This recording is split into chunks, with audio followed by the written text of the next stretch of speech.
কলকাতা টিভিতে আপনাদের সকলকে স্বাগত। আপনাদের সঙ্গে রয়েছে আমি অঙ্কুর। শুরু করছি সংবাদ সারাদিন।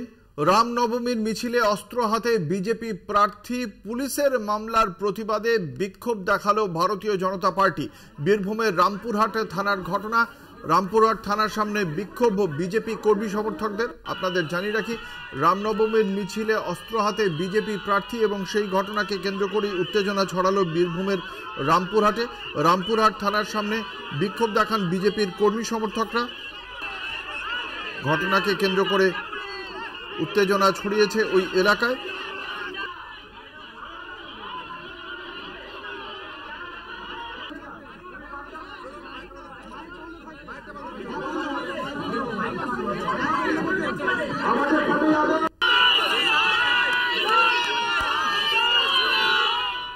আমাদের সঙ্গে রয়েছেন আমাদের প্রতিনিধি মনা বীরবংশী। বিশদে জানবো ঘটনাটি সম্পর্কে, ঠিক কি ঘটেছিল মনা?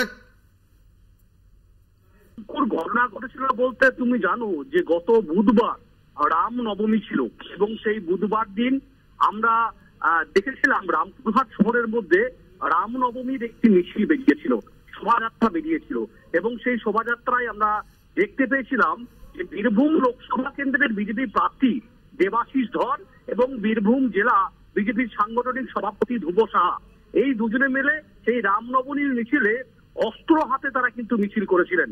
আমরা দেখেছিলাম ছবিতে যে তারা তলোয়ার নিয়ে কার্যত মিছিলে হাঁটছেন শহরের মধ্যে।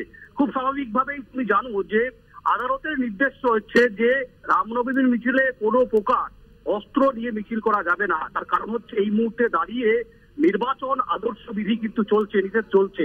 সেই জায়গায় দাঁড়িয়ে রামপুরহাট থানার পুলিশের পক্ষ থেকে আদালতের নির্দেশকে মাথায় রেখেই সুমুটো কিন্তু মামলা দায়ের করে এবং অস্ত্র আইনে দেবাশিস ধর বিজেপি প্রার্থী, ধ্রুব সাহা বীরভূম জেলা বিজেপির সাংগঠনিক সভাপতি, এই দুজন সহ প্রায় 13 জনের বিরুদ্ধে কিন্তু মামলা রুজু হয়।